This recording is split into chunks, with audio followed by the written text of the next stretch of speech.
Hi hello friends, welcome back to another vlog. ಎಲ್ಲರೂ ಹೇಗಿದ್ದೀರಾ, ಚೆನ್ನಾಗಿದ್ದೀರಾ ಅಂತ ಭಾವಿಸ್ತಾ ಇವತ್ತಿನ ವೀಡಿಯೋ ಶುರು ಮಾಡ್ತಾ ಇದ್ದೀನಿ. ಇದು ಒಂದು ವೀಡಿಯೋ ಮತ್ತು ನೆಕ್ಸ್ಟ್ ವೀಡಿಯೋ ಮಾಡಿದರೆ ಮುಗಿಯುತ್ತೆ ಅಂಡಮಾನ್ ಟ್ರಿಪ್ದು. ನನಗೆ ಈ ವಿಡಿಯೋ ಮಾಡೋಕ್ಕೆ ಸ್ವಲ್ಪ ಲಾಂಗ್ ಟೈಮ್ ತಗೊಂತು. ಮಧ್ಯದಲ್ಲಿ ಹುಷಾರಿಲ್ದಿರೋದ್ರಿಂದ, ಮಕ್ಕಳಿಗೆ ಎಕ್ಸಾಮ್ ಬಂದಿರೋದ್ರಿಂದ ಸ್ವಲ್ಪ ಕಷ್ಟ ಆಯಿತು ಅಂತಲೇ ಹೇಳ್ಬೋದು. ಕರೆಕ್ಟಾಗಿ ವೀಡಿಯೋ ಹಾಕೋಕ್ಕೂ ಆಗ್ತಾಯಿಲ್ಲ. ಇನ್ನು ಮುಂದೆ ಆದರೂ ಹಾಕ್ತೀನ ವೀಡಿಯೋ ಅಂತ ಅಂದ್ಬಿಟ್ಟು ನೋಡಬೇಕಷ್ಟೇ. ಟೈಮ್ ಮಾಡಿಕೊಂಡು ಹಾಕಲೇಬೇಕು ಅಂತ ಅಂದ್ಕೊಂಡಿದ್ದೀನಿ. ನೋಡೋಣ. ಇನ್ನು ಈ ವಿಡಿಯೋ ಯಾರಿಗಾದರೂ ಸ್ವಲ್ಪನಾದರೂ ಇಷ್ಟ ಆದರೆ ಪ್ಲೀಸ್ ಲೈಕ್ ಮಾಡಿ, ಶೇರ್ ಮಾಡಿ, ಕಮೆಂಟ್ ಮಾಡಿ. ಹಾಗೆ ಇನ್ನೂ ಯಾರೆಲ್ಲ ನನ್ನ ಚಾನಲ್ನ ಸಬ್ಸ್ಕ್ರೈಬ್ ಮಾಡ್ಕೊಂಡಿಲ್ಲ ಪ್ಲೀಸ್ ಸಬ್ಸ್ಕ್ರೈಬ್ ಮಾಡಿಕೊಂಡು ಸಪೋರ್ಟ್ ಮಾಡಿ ಅಂತ ಕೇಳ್ಕೊತ ಇವತ್ತಿನ ವಿಡಿಯೋ ಸ್ಟಾರ್ಟ್ ಮಾಡ್ತಾ ಇದ್ದೀನಿ. ಇದು 5th ಡೇ ವ್ಲಾಗ್ ಅಂತಲೇ ಹೇಳ್ಬೋದು. ಇನ್ನು ನಾವು ಬಂದಿದ್ದು ಬರ್ತಾಂಗ್ ಐಲ್ಯಾಂಡ್ಗೆ. ಇನ್ನೂ ನಾವು ಜರ್ನಿ ಒಂದು 3 ಗಂಟೆ 4 ಗಂಟೆಗೆ ಸ್ಟಾರ್ಟ್ ಮಾಡಿದ್ವಿ. ಸ್ಟಾರ್ಟ್ ಮಾಡಿದ್ಮೇಲೆ ಅಲ್ಲಿ 5 ಗಂಟೆಗೆ ಅಲ್ಲಿ ಚೆಕ್ ಪೋಸ್ಟ್ ಇರುತ್ತೆ, ಅಲ್ಲಿ ಒಂದು ಸ್ವಲ್ಪ ಹೊತ್ತು ಸ್ಟಾಪ್ ಮಾಡಿದರು. ನಾವು ಅಲ್ಲೇ ನಿಂತ್ಕೊಂಡು ಅಂಗಡಿ ಹತ್ರ ಸ್ವಲ್ಪ ಟೀ ಎಲ್ಲ ಕುಡ್ಕೊಂಡು ಆಮೇಲೆ ನಾವು ಅವರು ಚೆಕ್ ಪೋಸ್ಟ್ ಬಿಟ್ಟ ಮೇಲೆ ಹೋಗೋದು. ಯಾಕೆ ಆ ಕಾಡು ಮಧ್ಯೆ ಹೋಗ್ಬೇಕಾದ್ರೆ ಚೆಕ್ ಪೋಸ್ಟು ಪೊಲೀಸವ್ರು ಇದ್ದೇ ಇರ್ತಾರೆ ಅಂತಂದರೆ ಒಂದೇ ಸರಿಗೆ ಎಲ್ಲರೂ ಬಿಡ್ತಾರೆ. ಆ ಟೈಮಿಗೆ 5 ಗಂಟೆಗೆ ಅಂದರೆ 5 ಗಂಟೆಗೆ ಬಿಡ್ತಾರೆ. ಇನ್ನು ಟ್ರೈಬಲ್ಸ್, ನಾನು ಇವಾಗ ಹಾಕಿದ್ದಂಥ ಫೋಟೋಗಳು ಅಲ್ಲಿ ವಾಸಿಸುವಂಥ ಟ್ರೈಬಲ್ಸ್ ಎಲ್ಲ ಇರ್ತಾರೆ. ಅವರಿಗೆ ತೊಂದರೆ ಆಗಬಾರ್ದು, ಮತ್ತು ಅವರು ಕೋಪಕ್ಕಿದ ಆದರೆ ಮತ್ತು ಬೇರೆಯವ್ರಿಗೆಲ್ಲ ತೊಂದರೆ ಆಗುತ್ತೆ ಅಂತ ಅಂದ್ಬಿಟ್ಟು ಅಲ್ಲಿರೋ ಟ್ರೈಬಲ್ಸ್ಗಳಿಗೆ ಏನೂ ತೊಂದರೆ ಆಗದಿರೋ ಥರ ನಮಗೆ ಪೊಲೀಸವರು ಅವರು ಎಲ್ಲರಿಗೂ ಒಂದೇ ಟೈಮ್ಗೆ ಗಾಡಿಗಳನ್ನ ಬಿಡೋ ಅಂಥದ್ದು. ಇನ್ನು ನಾವು ಅಲ್ಲಿ ಬಂದಾಗ ಅಲ್ಲಿ ವೀಡಿಯೋಸ್ ಎಲ್ಲ ಮಾಡೋಂಗಿಲ್ಲ. ಅಲ್ಲಿ ಮಾಮೂಲಿಯಾಗಿ ಅದಕ್ಕಿಂತ ಮುಂಚೆನೇ ನಾನು ಸ್ಟಾರ್ಟ್ ಮಾಡಿದ್ದೆ. ಅಲ್ಲಿ ಯಾರು ಪೊಲೀಸವ್ರು ಇರಲಿಲ್ಲ ಅಂದ್ಕೊತೀನಿ. ಆಮೇಲೆ ಮತ್ತೆ ಅಲ್ಲಿ ಬೋರ್ಡ್ ಮೇಲೆ ಹಾಕಿದ್ರು, ಅವಾಗೆ ಸ್ಟಾಪ್ ಮಾಡಿದ್ವಿ. ಇನ್ನು ಅದಾದಮೇಲೆ ಲಾಂಚ್ ಬಂತು. ಲಾಂಚಲ್ಲಿ ಹತ್ಕೊಂಡು ಇವಾಗ ಅಲ್ಲಿ ಗೌರ್ಮೆಂಟ್ ಗಾಡಿಗಳು, ಬಸ್ಗಳು ಅವನ್ನೆಲ್ಲ ಬಿಡ್ತಾರೆ ಒಳಗಡೆ. ಆದರೆ ಒಳಗಡೆ ಎಲ್ಲ ಬಿಡಲ್ಲ. ಲಾಂಚಲ್ಲಿ ಬರೀ ಟ್ರಕ್ಸು ಆ ಥರದ್ದೆಲ್ಲ ಬಿಡ್ತಾರೆ. ಇನ್ನು ನಾವು ಹೊರಟಿದ್ದು ಲೈಮ್ ಸ್ಟೋನ್ ನೋಡೋಣ ಅಂತ ಅಂದ್ಬಿಟ್ಟು ಹೊರಟ್ವಿ. ಬೋಟಲ್ಲಿ ತುಂಬ ಚೆನ್ನಾಗಿತ್ತು.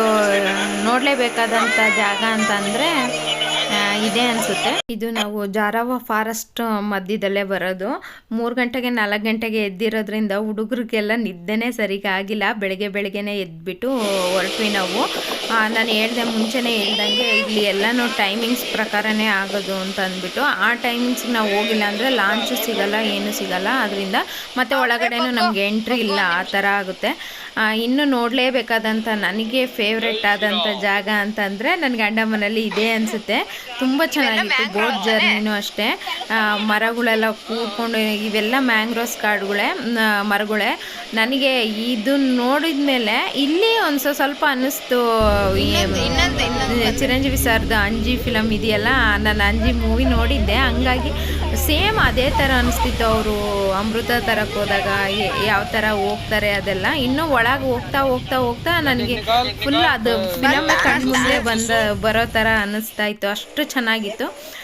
ಇನ್ನು ನಾವು ಇಲ್ಲಿ ಲೈಮ್ ಸ್ಟೋನ್ ನೋಡೋಕ್ಕೆ ಹೋಗ್ಬೇಕಾದ್ರೆ ತಿಂಡಿಗಳು ಏನು ತಗೊಂಡು ಹೋಗಂಗಿಲ್ಲ, ಚಾಕ್ಲೇಟು ಏನು ತಗೊಂಡು ಹೋಗಂಗಿಲ್ಲ. ಹಾಗಾಗಿ ನಾವು ಬರ್ತಾನೆ ಅವರು ಬೋಟವ್ರು ಹೇಳಿದರು, ಮ್ಯಾಮ್ ತಿಂಡಿ ಅಲೋ ಇಲ್ಲ, ನೀವೆಲ್ಲ ಇಲ್ಲೇ ಏನಾದರೂ ಬ್ಯಾಗಲ್ಲಿ ತಿಂಡಿ ಏನಾದರೂ ಇದ್ದರೆ ಇಲ್ಲೇ ಮುಗಿಸ್ಕೊಳ್ಳಿ ಅಂತ ಅಂದ್ಬಿಟ್ಟು. ಹಾಗಾಗಿ ನಾವು ತಿಂಡಿ ಎಲ್ಲ ತಿಂದ್ಕೊಂಡು ಅಲ್ಲೇ ಬಿಸ್ಕೆಟು ಏನು ಚಾಕ್ಲೇಟು ಮಕ್ಕಳಿಗಂತ ಇಟ್ಕೊಂಡಿದ್ವಿ, ಅದನ್ನೆಲ್ಲ ಖಾಲಿ ಮಾಡಿ ಆಮೇಲೆ ಅಲ್ಲಿ ಒಬ್ಬರು ಪೊಲೀಸವ್ರು ಇರ್ತಾರೆ. ಅವರು ಕೇಳಿದರು ಏನಾದರೂ ತಿಂಡಿ ಇದ್ದರೆ ಇಲ್ಲೇ ಕೊಟ್ಟೋಗಿ ಅಂತ ಅಂದ್ಬಿಟ್ಟು. ಇಲ್ಲ, ಇಲ್ಲೇ ಬ್ಯಾಗ್ ಬಿಟ್ಟೋಗಿ ಅಂತ ಅಂದ್ಬಿಟ್ಟು ಇನ್ನು ಬ್ಯಾಗೆಲ್ಲ ಅಲ್ಲೇ ಇಟ್ಬಿಟ್ಟು ನಾವು ಹೊರಟ್ವಿ. ಅಲ್ಲಿ ಬೋಟವರೇ ಗೈಡ್ಗಳು ಆಗಿರ್ತಾರೆ ಅಂತಲೇ ಹೇಳ್ಬೋದು. ಅಲ್ಲಲ್ಲಿ ನಮಗೆ ಎಕ್ಸ್ಪ್ಲೈನ್ ಮಾಡಿಕೊಂಡು ಆಮೇಲೆ ನಾನು ಇಲ್ಲೊಂದಷ್ಟು ಅಲ್ಲಿ ವಾಸಿಸುವಂಥ ಪಕ್ಷಿಗಳ್ದು ಅದೆಲ್ಲ ಏನು ಫೇಮಸ್ ಪಕ್ಷಿಗಳು ಇರುತ್ತೋ ಅದ್ರದ್ದು ಎಲ್ಲ ವಿವರಣೆ ಎಲ್ಲ ಹಾಕಿದ್ರು. ನೆಕ್ಸ್ಟು ಮಕ್ಕಳಿಗೆ ಏನಾದರೂ ಬರೆಸ್ಬೇಕಾದ್ರೆ ಎಲ್ಪ್ ಆಗ್ಬೋದು ಅಂತ ಅಂದ್ಬಿಟ್ಟು ಒಂದು ಸ್ವಲ್ಪ ವೀಡಿಯೋ ಮಾಡ್ಕೊಂಡೆ. ಇನ್ನು ನಾವು ಬೋಟ್ ಇಳಿದು ಆ ಮರದ ಸೇತುವೆ ಮೇಲೆ ನಡ್ಕೊಂಡು ಹೋಗೋದು ಎಕ್ಸ್ಪೀರಿಯೆನ್ಸ್ ಇದೆಯಲ್ಲ, ತುಂಬಾ ಚೆನ್ನಾಗಿತ್ತು. ಇನ್ನು ನಾವು ಇವಾಗ ಕಾಡು ಮಧ್ಯೆನೇ ಹೋಗಬೇಕು. ಕಾಡು ಮಧ್ಯೆ ಒಂದು 2-2.5 ಕಿಲೋಮೀಟ್ರ್ ನಡೆದಿದ್ದೀವಿ. ತುಂಬ ಕಷ್ಟ. ಮಕ್ಕಳನ್ನೆಲ್ಲ ಕರ್ಕೊಂಡು ಹೋದ್ರೆ ನಡೆಯೋಕ್ಕೆ ಸ್ವಲ್ಪ ಕಷ್ಟ. ಇನ್ನು ಅಲ್ಲಿ ರೋಡೂ ಅಷ್ಟೊಂದು ಚೆನ್ನಾಗಿಲ್ಲ. ಮರದ ಬೇರುಗಳೆಲ್ಲ ಇದಾವಲ್ವ, ಹಂಗಾಗಿ ಎಲ್ಲಿ ಬೀಳ್ತೀವೋ ಅನ್ನೋ ಭಯನೂ ಇರುತ್ತೆ. ಮಕ್ಕಳಿಗೆ ಸ್ವಲ್ಪ ಕಷ್ಟ. ಈ ಸಣ್ಣ ಮಕ್ಕಳು ಕರ್ಕೊಂಡು ಹೋಗೋದು. ನನ್ನ ಮಗ ಮತ್ತು ನಮ್ಮ ಫ್ರೆಂಡ್ ಮಗ ಅವ್ರಿಗೆ ಸ್ವಲ್ಪ ಕಷ್ಟ ಆಯಿತು ಅಂತಲೇ ಹೇಳ್ಬೋದು. ಆದರೂ ಪಾಪ ನಾವು ಒಂದು ಸ್ವಲ್ಪ ಹೊತ್ತು ಎತ್ಕೊಳ್ಳಿಲ್ಲ. ಅದು ಬೇರೆ ಬೆಳಗ್ಗೆ ತಿಂಡಿನೂ ತಿಂದು ಬಂದಿರಲಿಲ್ಲ. ಒಂದು ಸ್ವಲ್ಪ ಬ್ರೆಡ್ಡೇ ಮಾಡಿಕೊಟ್ಟಿದ್ರು, ಬ್ರೆಡ್ಡು ಮೊಟ್ಟೆ. ಆದರೆ ತುಂಬ ಟೈಮ್ ಆದಾಗ ತಿನ್ನಬೇಕು ಅಂತ ಅನ್ನಿಸ್ಲಿಲ್ಲ. ಹಾಗಾಗಿ ಅದೆಲ್ಲ ವೇಸ್ಟ್ ಆಯಿತು ಅಂತಲೇ ಹೇಳ್ಬೋದು. ಇನ್ನೂ ನೋಡ್ತಿರ್ಬೋದು ನಾವು ನಡ್ಕೊಂಬಂದಿದ್ದ ಜಾಗ ಯಾವ ಥರ ಇತ್ತು ಅಂತ ಅಂದ್ಬಿಟ್ಟು. ಇನ್ನು ನೆಕ್ಸ್ಟು ನಾವು ಇನ್ನು ಇದೆಲ್ಲ ಸಮುದ್ರ ಇತ್ತು ಅಂತ ಹೇಳ್ತಾಯಿದ್ರು. ಫಸ್ಟೆಲ್ಲ ಸಮುದ್ರ ಇತ್ತು, ಇವಾಗೆಲ್ಲ ಇಲ್ಲಿ ಸಮುದ್ರ ಏನೂ ಇಲ್ಲ ಅಂತ. ಅಲ್ಲಿ ಒಂದಷ್ಟು ಅಲ್ಲಿಂದ 2-2.5 ಕಿಲೋಮೀಟ್ರ್ ನಡ್ಕೊಂಬಂದಿರ್ತೀವಲ್ಲ, ಸುಸ್ತು ಇರುತ್ತಲ್ಲ, ಸಖತ್ ಕಷ್ಟ. ಇನ್ನು ಅಲ್ಲೆಲ್ಲ ಜ್ಯೂಸು ಅದು ಇದು ಎಲ್ಲ ಮಾಡ್ತಾಯಿದ್ರು. ನಾವು ಕುಡಿಯೋಣ, ಇವಾಗ ಟೈಮ್ ಆಗಿಬಿಡುತ್ತೆ ಅಂತ ಅಂದ್ಬಿಟ್ಟು ಇನ್ನೂ ಹೊರಟ್ವಿ. ಅಲ್ಲೊಂದಷ್ಟು ಜನ ಸುಮ್ಮನೆ ಫೋಟೋಶೂಟು ಎಲ್ಲ ಸೇತುವೆ ಥರ ಎಲ್ಲ ಇತ್ತು. ಇನ್ನು ಹೋಗ್ಬೇಕಾದ್ರೆ ನಾವು ಲೈಮ್ ಸ್ಟೋನ್ ಕೇವ್ ನೋಡೋಕೆ ಹೋಗ್ತಾ ಇರೋದು. ತುಂಬ ಪ್ರಕೃತಿ ಅಂದರೆ ಏನು ಅಂತ ಇದನ್ನು ನೋಡಿ ತಿಳ್ಕೊಬೋದು. ಎಷ್ಟು ನ್ಯಾಚುರಲಾಗಿ ಇತ್ತು ಅಂದರೆ ನೀವು ನೋಡ್ಕೊಂಬರ್ಬೋದು.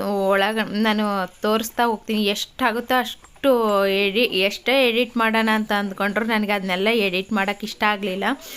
ಯಾಕಂದರೆ ಅದು ಜಾಗ ನೋಡ್ತಾ ಇರ್ಬೋದು ಎಷ್ಟು ಚೆನ್ನಾಗಿದೆ ಅಂತ. ನಾನು ಯಾವಾಗಲೇ ಹೇಳ್ದಂಗೆ ನನಗೆ ಅಂಜಿ ಮೂವಿನೇ ನೆನಪು ಬರ್ತಾ ಇತ್ತು. ಹೀರೋಯಿನ್ ಒಳಗಡೆ ಹೋಗೋದು, ಹಾವು ಬರೋದು, ಅದೇ ಥರ. ಹಾಗೆಯೇ ಮತ್ತೆ ಅವರು ಹೇಳ್ತಾ ಇದ್ರು, ಅಕ್ಕಪಕ್ಕ ಕಲ್ಲೆಲ್ಲ ಮುಟ್ಟಬೇಡಿ ಮೇಡಮ್, ಅವೆಲ್ಲ ಡೆಡ್ ಆಗಿಬಿಡುತ್ತೆ ಅಂತ ಅಂದ್ಬಿಟ್ಟು. ಹಾಗಾಗಿ ಇನ್ನೂ ಒಳಗಡೆ ಹೋಗ್ತಾ ಹೋಗ್ತಾ ಹೋಗ್ತಾ ಒಂಥರ ಕತ್ಲು ಥರ ಆಗ್ತಾಯಿತ್ತು. ತುಂಬಾ ಚೆನ್ನಾಗಿತ್ತು ಅಂತ ಹೇಳ್ಬೋದು. ನನಗೆ ಒಳ್ಳೆ ಎಕ್ಸ್ಪೀರಿಯನ್ಸ್ ಅಂಡಮಾನಲ್ಲಿ ಅಂದರೆ ಈ ಪ್ಲೇಸ್ ಅಂತ ನನಗೆ ಅನ್ನಿಸ್ತು. ತುಂಬ ಚೆನ್ನಾಗಿ ಹೋಗೋದು. ನಾನು ಆವಾಗಲೂ ಅದನ್ನೇ ಹೇಳ್ತಾ ಇದ್ದೆ ಎಲ್ರಿಗೂ, ಅಂಜಿ ಮೂವಿಯಲ್ಲೇ ಹಿಂಗೆ ಇದೆ ಅಂತ ಅಂದ್ಬಿಟ್ಟು. ತುಂಬ ಚೆನ್ನಾಗಿತ್ತು. ಇನ್ನು ಒಳಗೆ ಹೋಗ್ತಾ ಹೋಗ್ತಾ ಟಾರ್ಚ್ ಹಾಕ್ಕೊಂಡು ಹೋಗಬೇಕು, ಯಾಕಂದರೆ ಅಲ್ಲಿ ಒಂದು ಸಲ ಭೂಕಂಪ ಆಗಿ ಮೇಲ್ಗಡೆ ಎಲ್ಲ ಕವರ್ ಆಗಿದೆ. ಇನ್ನೊಂದು ಈ ಲೈಮ್ ಸ್ಟೋನ್ಗೆ ಬಿಸಿಲು ಗಾಳಿ ಅದೆಲ್ಲ ಇದಾದರೆ ಡೆಡ್ ಆಗುತ್ತೆ ಅಂತ ಅಂದ್ಬಿಟ್ಟು. ಒಂದೊಂದೂ ಚೆನ್ನಾಗಿದೆ, ನೋಡ್ಕೊಂಬನ್ನಿ ಎಷ್ಟಾಗುತ್ತೋ ಅಷ್ಟು. ಆಮೇಲೆ ನಾನು ಎಕ್ಸ್ಪ್ಲೈನ್ ಮಾಡೋಕ್ಕೆ ಟ್ರೈ ಮಾಡ್ತೀನಿ. ಈ ಪಾಟ್ ಇಲ್ಲಮ್ಮ, ಇದು ಕಣ್ಣು ಅಲ್ಲ, ಇದು ಹರಿಶಂಕಲ್ ಝೂಮ್ ಹಾಕಿದ್ರು ನೋಡೋದು, ಗಣೇಶನ್ ಥರ ಇರೋದು.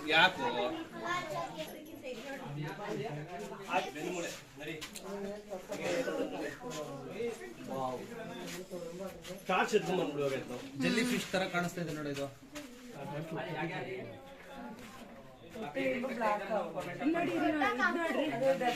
ಅದ್ ನೋಡಿ, ಅದ್ ಮೊಸಳೆ ತರ ಕಾಣ್ತಾ ಇಲ್ವಾ?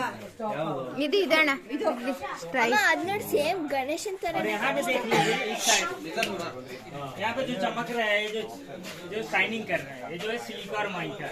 जहाँ पे सिलिकॉन माइक जहाँ पे ज्यादा मात्रा होता है वहाँ पे जो शाइनिंग करता है, उस तरह से चमक नहीं लगता है. और इस तरफ देखेंगे तो आपको जो मंदिर बगल में जो शंख स्ट्रक्चर में बना होता है, उसके ठीक ऊपर देखेंगे तो आपको जो लगाते हैं और बीच में देखेंगे गाय पे जो बूंद बूंद पानी टपक रहा है, इससे जो कैल्शियम का जो बढ़ रहा है, सिर्फ साल में 1/2 इंच बढ़ता है. बहुत टाइम लगता है. जैसे करो ये क्या है? काफी साल बाद में आके देखेंगे तो जुड़ जाएगा, पिलर के जैसा बन जाएगा, और बहुत टाइम लगेगा. और इस तरफ देख लीजिए, साइड में हो जाएगा सर आप लोग.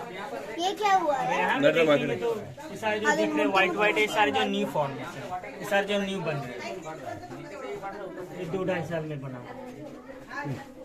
और यहाँ में भी जो है हाथ लगा के जो है काला कर चुके हैं. Sink hole.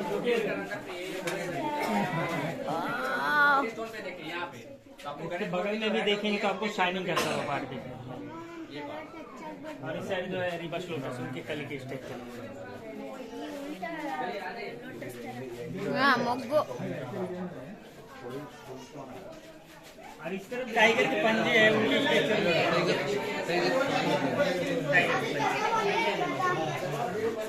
और इस साइड देख लीजिए, यहाँ पे तो आपको बेबी एलिफेंट उनके शेप में बना है. Baby elephant.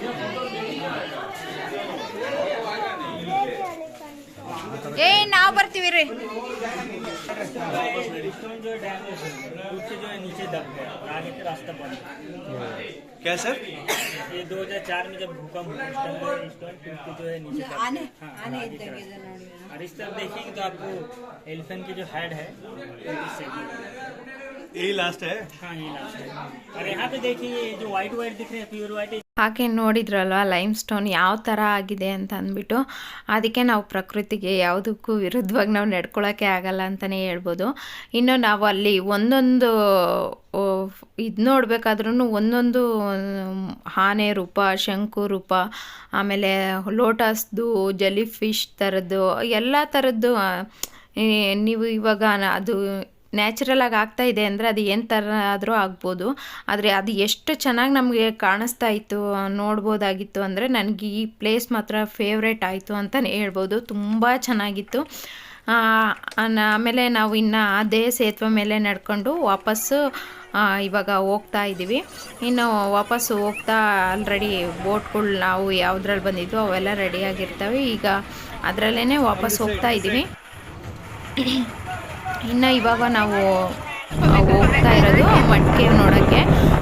ಅದು ನಮ್ಮ ಇದರಲ್ಲಿ ಇರಲಿಲ್ಲ, ಅದು ಎಕ್ಸ್ಟ್ರಾ. ಇನ್ನೂ ಟೈಮ್ ಇತ್ತಲ್ವ ಲಾಂಚ್ ಬರೋದಕ್ಕೆ, ಅದಕ್ಕೆ ವಾಲ್ಕೆನ ನೋಡ್ಕೊಂಬರೋಣ ಅಂತ ಅಂದ್ಬಿಟ್ಟು ಹೋಗ್ತಾ ಇದ್ದೀವಿ.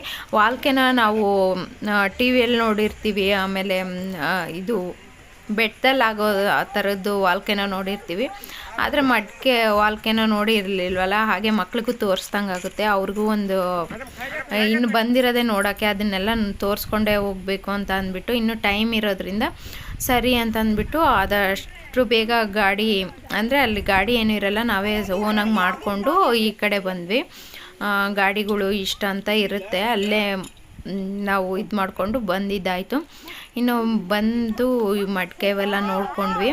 ಇನ್ನೂ ಅಲ್ಲಿ ಇನ್ನೂ ಕುದೀತಾ ಇರೋದು, ಆಮೇಲೆ ಕುದ್ದು ಮಣ್ಣು ಒಳಗಿಂದ ಹೊರಗೆ ಬರ್ತಾ ಇರೋದನ್ನೆಲ್ಲ ನೋಡ್ಬೋದು. ಅದನ್ನೆಲ್ಲ ನೋಡಿಕೊಂಡು ಅಲ್ಲಿ ಒಂದು ಸ್ವಲ್ಪ ಏನು ಗುಡಿಸಲು ಥರ ಹಟ್ ಥರ ಮಾಡಿದರು, ಅದನ್ನೆಲ್ಲ ನೋಡಿಕೊಂಡು ಅಲ್ಲೊಂದಷ್ಟು ಫೋಟೋಸು ಅದೇ ವೀಡಿಯೋಸ್ ಎಲ್ಲ ಮಾಡಿಕೊಂಡು ಇನ್ನು ನಾವು ಹೊರಟ್ವಿ. ಬೆಳಗ್ಗೆಯಿಂದ ಏನೂ ತಿಂದಿರಲಿಲ್ಲ, ಆಗಲೇ ಟೈಮೂ ಆಗಿತ್ತು. ಊಟ ಹೊಟ್ಟೆ ಹಶ್ವಾಗ್ತಾಯಿತ್ತು. ಏನು ಸ್ನ್ಯಾಕ್ಸ್ ತಿಂತೀವಿ ಅಂದ್ರೂ ನಮಗೆ ಹೊಟ್ಟೆ ಹಶ್ವು ಕಡಿಮೆ ಆಗಲ್ಲ. ಇನ್ನು ನಮಗೆ ಹೊಟ್ಟೆ ಫುಲ್ ಹಶ್ವಾಗಿರೋದ್ರಿಂದ ಆ ಡ್ರೈವರ್ನೇ ಕೇಳ್ತಾ ಇದ್ವಿ. ಇಲ್ಲೂ ಅಷ್ಟೇ ಒಂದು ಅರ್ಧ ಮುಕ್ಕಾಲು ಕಿಲೋಮೀಟ್ರ್ ನಡಿಬೇಕು ಇಲ್ಲೂ. ಇನ್ನು ಅಲ್ಲಿ ಲಾಂಚ್ ಬರೋಷ್ಟೊತ್ತಿಗೆ ಸ್ವಲ್ಪ ಊಟ ಮಾಡ್ಕೊಳ್ಳೋಣ ಅಂತ ಅಂದ್ಬಿಟ್ಟು ಅವ್ರು ಹೇಳಿದರು, ಆಂಧ್ರ ಹೋಟ್ಲು ತುಂಬ ಚೆನ್ನಾಗಿದೆ, ಕರ್ನಾಟಕ ಟೇಸ್ಟ್ ಕೊಡ್ತಾರೆ ಊಟ ಅಂತ ಅಂದ್ಬಿಟ್ಟು. ತುಂಬ ಚೆನ್ನಾಗಿತ್ತು ಊಟ, ಎಲ್ಲರಿಗೂ ಹೊಟ್ಟೆ ಹಶ್ವಾಗಿತ್ತು. ಚೆನ್ನಾಗಿ ಊಟ ಮಾಡಿದ್ವಿ. ಊಟ ಮಾಡಿಕೊಂಡು ಬರೋಷ್ಟೊತ್ತಿಗೆ ನಾವು ಬಂದ್ವಿ, ಲಾಂಚ್ ಬಂತು.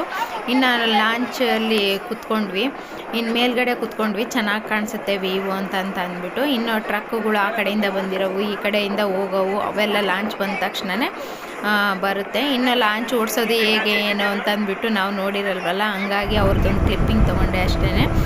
ಇನ್ನು ನಾವು ಹೊರಟ ತಕ್ಷಣ ಗಾಡಿನೂ ಅಲ್ಲೇ ಇತ್ತಲ್ವ, ಹಾಗಾಗಿ ನಾವು ಇವಾಗ ಪೋರ್ಟ್ ಬ್ಲೇರ್ ಹೊರಟ್ವಿ. ಪೋರ್ಟ್ ಬ್ಲೇರ್ ನಾವು ತಲುಪೋಷ್ಟೊತ್ತಿಗೆ 4 o'clock ಆಯಿತು ಅನಿಸುತ್ತೆ, 4 ಗಂಟೆ ಆಯಿತು ಅನಿಸುತ್ತೆ. ಇನ್ನು ಅಲ್ಲಿಂದ ಇದು ಏರ್ಪೋರ್ಟ್ ರೋಡಿಂದ ಮುಂದಕ್ಕೆ ಹೋಗಬೇಕು. ಯಾಕಂದರೆ ನಾವು ಸೆಲ್ಯುಲರ್ ಜೈಲು ನೋಡೇ ಇಲ್ಲ, ಯಾಕಂದರೆ ನಾವು ಅವತ್ತು ನೈಟ್ ಲೇಟ್ ಆಗಿರೋದ್ರಿಂದ ನಾವು ಲೈಟ್ ಶೋ ಅಷ್ಟೇ ನೋಡಿದ್ವಿ. ಒಳಗಡೆ ನಾವು ಸೆಲ್ಯುಲರ್ ಜೈಲು ನೋಡಿಲ್ಲ. ಹಾಗಾಗಿ ಸೆಲ್ಯುಲರ್ ಜೈಲು ಅಂಡಮಾನಲ್ಲಿ ಫೇಮಸ್ ಆಗಿರೋದ್ರಿಂದ ನಾವು ಅದನ್ನ ನೋಡದೆ ಬಂದರೆ ಅದು ಚೆನ್ನಾಗಿರಲ್ಲ ಅಂತ ಅಂದ್ಬಿಟ್ಟು ಸೆಲ್ಯುಲರ್ ಜೈಲಿಗೆ ಬಂದ್ವಿ. ಇನ್ನು ಟಿಕೆಟ್ ಇನ್ನೂ ಇದಾಗಿರಲಿಲ್ಲ, ಟಿಕೆಟ್ ತೊಗೊಂಡು ನಾವು ಸೆಲ್ಯುಲರ್ ಜೈಲಿಗೆ ಬಂದ್ವಿ. ಅವತ್ತಿನ ಫುಲ್ ಡೇ ಫಿಫ್ತ್ ಡೇ ಅಂತೂ ಫುಲ್ಲು ಸುಸ್ತಾಗಿದ್ವಿ ಅಂತಲೇ ಹೇಳ್ಬೋದು. ಇನ್ನು ಸೆಲ್ಯುಲರ್ ಜೈಲ್ ಟಿಕೆಟ್ ತೊಗೊಂಡು ಒಳಗಡೆ ಬಂದ್ವಿ. ಇನ್ನು ಸ್ವಾತಂತ್ರ್ಯ ಹೋರಾಟಗಾರದ್ದು ಮತ್ತು ಅಲ್ಲಿ ಹೋರಾಡಿದಂಥ ಆಫೀಸರ್ಸ್ ಇರ್ಬೋದು, ಬ್ರಿಟಿಷ್ ಫೋರ್ಟ್ ಇರ್ಬೋದು, ಎಲ್ಲನೂ ಇತ್ತು. ಅಲ್ಲಿ ಇನ್ನೊಂದು ಹೇಳ್ಬೇಕಂದ್ರೆ ಸುಭಾಷ್ ಚಂದ್ರ ಬೋಸ್ ಅವರು ಆಫೀಸರ್ ಆಗಿ ಅಲ್ಲಿ ಕೆಲಸ ಮಾಡಿರೋದು ನಮಗೆ ಹೆಮ್ಮೆ ಅನಿಸುತ್ತೆ. ಹಾಗೆ ನಾವು ಅಲ್ಲಿ ಏನೇನು ಅವರು ಬ್ರಿಟಿಷ್ ಆಗ್ತಿದ್ದಂತಹ ಬಟ್ಟೆಗಳಾಗಿರ್ಬೋದು, ಯೂಸ್ ಮಾಡ್ತಿರೋಂಥ ಕಾರ್ ಆಗಿರ್ಬೋದು, ಅದನ್ನೆಲ್ಲ ಒಂಥರ ಮ್ಯೂಸಿಯಂ ಥರ ಮಾಡಿದ್ದಾರೆ. ಹಾಗೆಯೇ ಅವ್ರದ್ದು ವಿವರಣೆನೂ ತುಂಬ ಚೆನ್ನಾಗೆಲ್ಲ ಹಾಕಿದ್ರು ಅಂತಲೇ ಹೇಳ್ಬೋದು.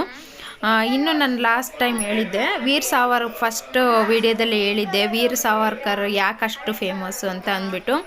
ಅಲ್ಲಿನ ಏರ್ಪೋರ್ಟಿಗೆ ಸಮೇತ ಅವರು ವೀರ್ ಸಾವರ್ಕರ್ ಅಂತಲೇ ನಾಮಕರಣ ಮಾಡಿದ್ದಾರೆ ಅಂತಲೇ ಹೇಳ್ಬೋದು. ನಾವೇನು ಬೆಂಗಳೂರು ಕೆಂಪೇಗೌಡ ಏರ್ಪೋರ್ಟ್ ಅಂತೀವೋ ಹಾಗೆಯೇ ವೀರ್ ಸಾವರ್ಕರ್ ಏರ್ಪೋರ್ಟು ಪೋರ್ಟ್ ಪ್ಲೇರಲ್ಲಿ ಆಗಿರೋದು ನಮಗೆ ಹೆಮ್ಮೆ, ನಮ್ಮ ಇಂಡಿಯಾದವರು ಅಂತ ಹೇಳಕ್ಕೆ. ಯಾಕಂದರೆ ತುಂಬ ಅಷ್ಟೊಂದು ಹೋರಾಟ ಮಾಡಿರೋ ಅಂಥ ವ್ಯಕ್ತಿ ಆಗಿರ್ತಾರೆ ಅಂತಲೇ ಹೇಳ್ಬೋದು. ಇನ್ನು ವೀರ್ ಸಾವರ್ಕರರು ಸ್ವಾತಂತ್ರ್ಯ ಹೋರಾಟಗಾರರಾಗಿದ್ದು ಮತ್ತು ರಾಷ್ಟ್ರೀಯವಾದಿ ನಾಯಕರು ಆಗಿದ್ದರು ಅಂತಲೇ ಹೇಳ್ಬೋದು. ಅವರು ವೀರ್ ಸಾವರ್ಕರ್ 28 ಮೇ 1883ರಲ್ಲಿ ಮಹಾರಾಷ್ಟ್ರದ ಬಾಗ್ನೂರಿನಲ್ಲಿ ಜನಿಸಿದ್ರು ಅಂತಲೇ ಹೇಳ್ಬೋದು. ಮಹಾರಾಷ್ಟ್ರದಲ್ಲಿ ಜನಿಸಿ ಅವ್ರು ಅಂಡಮಾನ್ಗೆಲ್ಲ ಹೋಗಿ ಅಷ್ಟೊಂದು ಹೋರಾಟ ಮಾಡಿದ್ದಾರೆ ಅಂತಂದರೆ ನಮಗೆ ಹೆಮ್ಮೆ ಆಗುತ್ತೆ. ಇನ್ನು ಅವರಪ್ಪ ಅಂದರೆ ವೀರ್ ಸಾವರ್ಕರ್ ಅವ್ರ ತಂದೆ ಹೆಸರು ದಾಮೋದರ್ ಅಂತ, ತಾಯಿ ರಾಧಾಬಾಯಿ. ಹಾಗೆ ಇವರು ಜಾತಿ ಭೇದ ಅನ್ನೋದ್ರ ಬಗ್ಗೆನೇ ಜಾಸ್ತಿ ಹೋರಾಟ ಮಾಡಿದರು ಅಂತಲೇ ಹೇಳ್ಬೋದು. ಹಾಗೆಯೇ ಇವರು 1904ರಲ್ಲಿ ಅವರು ಅಭಿನವ ಭಾರತ ಎಂಬ ಕ್ರಾಂತಿಕಾರಿ ಸಂಘಟನೆ ಸ್ಥಾಪಿಸಿದರು ಅಂತಲೇ ಹೇಳ್ತಾರೆ. ಇನ್ನು 1911ರಲ್ಲಿ ಅವರಿಗೆ 50 ವರ್ಷಗಳ ಜೈಲು ಶಿಕ್ಷೆ ಆಯಿತು. ಇನ್ನು ಅವರು ಜೈಲಲ್ಲಿ ಇರಬೇಕಾದ್ರೂ ಅಲ್ಲೂ ತುಂಬ ಅಂದರೆ ನಾವು ಲೈಟ್ ಶೋ ಅಲ್ಲಿ ನೋಡಬೇಕಂದ್ರೆ ಅಲ್ಲಿ ಅವ್ರದ್ದಷ್ಟು ಚರಿತೆಯನ್ನು ತೋರಿಸಿದ್ರು. ತುಂಬ ಶಿಕ್ಷೆ ಪಡೆದಿದ್ದಾರೆ, ತುಂಬ ಸರಿ ತಪ್ಪಿಸ್ಕೊಳ್ಳೋಕೆ ಹೋಗಿ ತುಂಬ ಶಿಕ್ಷೆ ಪಡೆದಿದ್ದಾರೆ ಅಂತಲೇ ಹೇಳ್ಬೋದು. ವೀರ್ ಸಾವರ್ಕರ್ ಅವ್ರದ್ದು ನನಗೆ ಎಷ್ಟು ಗೊತ್ತೋ ಅಷ್ಟು ಹೇಳಿದ್ದೀನಿ ಅಂತ ಅಂದ್ಕೊಂಡಿದ್ದೀನಿ. ಇನ್ನು ನಾವು ಲೈಟ್ ಶೋ ನೋಡಿದ್ವಲ್ಲ, ಈ ಸೆಲ್ಯುಲರ್ ಜೈಲ್ ಮೇಲೇ ಲೈಟ್ ಶೋ ಎಲ್ಲ ಪ್ಲೇ ಆಗ್ತಾ ಹೋಗ್ತಾ ಇರುತ್ತೆ.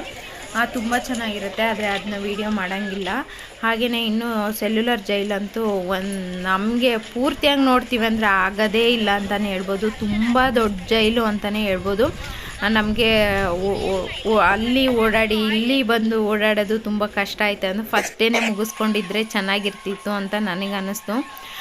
ಇನ್ನು ಇದು ರಾಸ್ ಐಲ್ಯಾಂಡಲ್ಲಿ, ಇನ್ನು ಬ್ರಿಟಿಷರು ಫಸ್ಟ್ ರೋಸ್ ಐಲ್ಯಾಂಡಲ್ಲೆಲ್ಲ ಇದ್ದಿದ್ದು. ಅಲ್ಲಿ ಫಸ್ಟು ಅವರು ಬ್ರಿಟಿಷ್ ಕಮಿಷನ್ನಲ್ಲಿ ವಾಸವಾಗಿದ್ದರು. ನಾವು ಹೇಳ್ಬೇಕಂದ್ರೆ ಅಲ್ಲಿ ಚರ್ಚು, ಕ್ಲಬ್ಸು, ಬೇಕ್ರಿ, ಈಜ್ಕೊಳ, ಕ್ರಿಕೆಟ್ ಮೈದಾನ ಎಲ್ಲನೂ ನೋಡ್ಬೋದು. ಆದರೆ ಇವಾಗ ಏನೂ ಇಲ್ಲ. ನಾನು ಫಸ್ಟ್ ವಿಡಿಯೋದಲ್ಲೇ ತೋರಿಸಿದ್ದೆ, ಅಲ್ಲಿ ಏನೂ ಇಲ್ಲ. ಇವಾಗ ಎಲ್ಲ ಹಾಳಾಗ್ಬಿಟ್ಟಿದೆ. ಇನ್ನು ಜೈಲ್ ನೋಡೋಣ ಅಂತ ಅಂದ್ಬಿಟ್ಟು ಒಳಗೆ ಬಂದ್ವಿ. ಅದು ನೋಡಿದ್ರೇ ಭಯ ಆಗ್ತಿತ್ತು. ಇಷ್ಟಿಷ್ಟಪ್ಪ ಇದು ಕಬ್ಬಿಣದ್ದು ಲಾಕುಗಳು, ಊಟನೇ ಬೇರೆ ಕಡೆ ಕೊಡ್ತಾಯಿದ್ರು. ಎಷ್ಟು ತಲೆ ಓಡ್ಸ್ ಮಾಡಿದಾರಪ್ಪ ಅಂತ ಅನಿಸ್ತಾ ಇತ್ತು. ಹಾಗೆ ನಾವು ಈ ಜೈಲಲ್ಲಿ ನೋಡಿದ್ದು ಮೇಯ್ನ್ ಅಂದರೆ ವೀರ್ ಸಾವರ್ಕರ್ ಅವರು ಎಲ್ಲಿ ಹಾಕಿದ್ರು ಅಂತ ಅಂದ್ಬಿಟ್ಟು. ಅಲ್ಲಿ ಯಾರ್ಯಾರು ಫೇಮಸ್ಸು ತುಂಬ ವರ್ಷ ಅಲ್ಲಿ ಹೋರಾಟ ಮಾಡಿ ಇದು ಮಾಡಿದ್ರು ಅವ್ರದ್ದು ಫೋಟೋ ಎಲ್ಲ ಇಟ್ಬಿಟ್ಟು ಅವ್ರ ಬಗ್ಗೆ ಒಂದು ಸ್ವಲ್ಪ ರೂಮಲ್ಲಿ ಅವರು ಬಳಸ್ತಿದ್ದಂಥ ತಟ್ಟೆ ಆಗಿರ್ಬೋದು, ಅವ್ರು ಬಳಸ್ತಿದ್ದಂಥ ಬೆಡ್ಶೀಟ್ ಆಗಿರ್ಬೋದು, ಎಲ್ಲನೂ ಅವ್ರ ಮುಂದೆ ಇಟ್ಬಿಟ್ಟು ಇನ್ನೂ ಹಾಗೇ ಉಳಿಸ್ಕೊಂಡಿದ್ದಾರೆ ಅಂತಲೇ ಹೇಳ್ಬೋದು. ಇನ್ನು ವೀರ್ ಸಾವರ್ಕರ್ ಅವ್ರದ್ದು ಕೋಣೆ ನೋಡೋಣ ಅಂತ ಅಂದ್ಬಿಟ್ಟು ಸೆಕೆಂಡ್ ಫ್ಲೋರಲ್ಲಿ ಅಲ್ಲಿ ಹಾಕ್ಬಿಟ್ಟಿದ್ದಾರೆ. ಮೇಯ್ನ್ ಎಲ್ಲ ಅಲ್ಲಿ ಬಂದಿರೋ ಅಂಥವ್ರೆಲ್ಲ ನೋಡೋವಂಥದ್ದು ವೀರ್ ಸಾವರ್ಕರ್ ಅವರು ಇದ್ದಿದ್ದಂಥ ಇದಂತಲೇ ಹೇಳ್ಬೋದು. ತುಂಬ ವರ್ಷ ಜೈಲು ಶಿಕ್ಷೆ ಅನುಭವಿಸಿದವರು ಅವರೇ ಅಲ್ವಾ. ಹಂಗಾಗಿ ಎಲ್ಲರೂ ಏರ್ಪೋರ್ಟಿಗೆ ಬೇರೆ ಅವ್ರದ್ದೇ ಹೆಸರು, ಮತ್ತು ಬೇರೆ ಬೇರೆ ತುಂಬ ಕಡೆ ಅವ್ರ ಹೆಸರನ್ನೇ ಜಾಸ್ತಿ ಇಲ್ಲಿ ಅಂಥದ್ದು ಅಂತಲೂ ಹೇಳ್ಬೋದು. ಇನ್ನು ಅವರಿಗೆ ಗಾಳಿ ಬೆಳಕು ಇಲ್ಲ, ಊಟ ತಿಂಡಿ ಇಲ್ಲ, ಹೇಗೆ ಜೀವನ ಮಾಡ್ತಿದ್ರು ಅಂತ ನೋಡಿದ್ರೇ ಭಯ ಆಗ್ತಾಯಿತ್ತು. ಇನ್ನು ಇದನ್ನೆಲ್ಲ ನೋಡಿಕೊಂಡು ನಾವು ಜೈಲೆಲ್ಲ ನೋಡಿಕೊಂಡು ಹಾಗೆಯೇ ಕೆಳಗಡೆ ಬಂದ್ವಿ. ಫುಲ್ಲಾಗಂತೂ ನೋಡೋಕ್ಕಾಗಲ್ಲ, ಜೈಲು ಒಂದಿನ ಪೂರ್ತಿ ಬೇಕು ಅಂತ ಅನಿಸುತ್ತೆ. ಹಾಗಾಗಿ ಅದನ್ನೆಲ್ಲ ನೋಡಿಕೊಂಡು ಇನ್ನು ಮೇಲ್ಗಡೆ ಮೇಲ್ಗಡೆ ನಿಂತ್ಕೊಂಡ್ರೆ ವ್ಯೂ ತುಂಬ ಚೆನ್ನಾಗಿ ಕಾಣಿಸುತ್ತೆ. ಜೈಲಿ ಟಾಪಲ್ಲಿ ನಿಂತ್ಕೊಂಡ್ರೆ ಸುತ್ತು ಸಮುದ್ರ, ಒಂದು ಕಡೆ ಮಾತ್ರ ನಾವು ಮಧ್ಯದಲ್ಲಿ ನಿಂತಿದ್ದೀವೇನೋ ಅನ್ನೋ ಥರ ಅನಿಸ್ತಾ ಇರುತ್ತೆ. ಸುತ್ತು ನೀರೇ, ಇದರಲ್ಲೂ ತಪ್ಪಿಸ್ಕೊಳ್ಳೋಕ್ಕೆ ಸುತ್ತು ನೀರಿದ್ದಾಗ ಅವರು ಈಜ್ಕೊಂಡೇ ಹೋಗ್ಬೇಕು. ಆವಾಗ ಬೋಟು ಅದೆಲ್ಲ ಅಷ್ಟಾಗಿ ಶಿಕ್ಷೆ ಅನುಭವಿಸೋರ್ಗೆ ಇರಲಿಲ್ಲ ಅಂತ ಅಂದ್ಕೊತೀನಿ. ಅಂದರೆ ತಪ್ಸ್ಕೊಂಡು ಹೋಗೋಕ್ಕೆ ಯಾರು ತಾನೇ ಬಿಡ್ತಾರೆ ಅಂತ ಅನ್ನೋ ಥರ ಅವರು ಈಜ್ಕೊಂಡು ಹೋಗ್ತಾ ಇದ್ರು ಅಂದರೆ ತುಂಬಾ ಆಶ್ಚರ್ಯ ಆಗುತ್ತೆ. ನಾವು ಬೋಟಲ್ಲಿ ಹೋಗಿ ಬರೋಕ್ಕೇ ಹೆದರ್ಕೊತಾ ಇದ್ವಿ. ಹಾಗೆ ಇದು ಮೇಲ್ಗಡೆ ವ್ಯೂ ತುಂಬ ಚೆನ್ನಾಗಿತ್ತು ಅಂತ ತಗೊಂಡೆ. ಹಾಗೆ ಇಲ್ಲಿ ಶೀಟ್ ಹಿಂದ್ಗಡೆ ಏನು ಕಾಣಿಸ್ತಾ ಇದೆ ಅದು ಹಾಸ್ಪಿಟಲ್, ಅಲ್ಲಿ ಗೌರ್ಮೆಂಟ್ ಹಾಸ್ಪಿಟ್ಲು ಅದೇನೇ ಇರೋದು.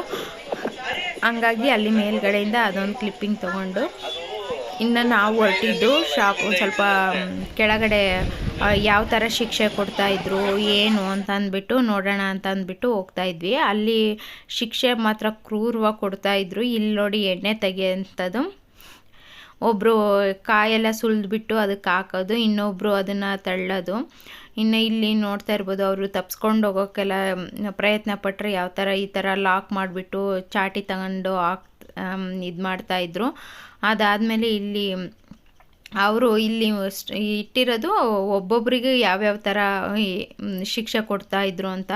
ಆ ಕಬ್ಬಿಣ ಸಲಾಕೆ ಏನಾದರೂ ಕಾಲಿಗೆಲ್ಲ ಚುಚ್ಕೊಂಡು ಅದನ್ನ ಎಳೆಯೋಕ್ಕೆ ತುಂಬ ಭಾರ ಇರುತ್ತೆ, ನಡೆಯೋಕ್ಕೂ ತುಂಬ ಕಷ್ಟ ನಾವು ಲೈಟ್ ಶೋ ಅಲ್ಲಿ ನೋಡಿದಾಗೆ.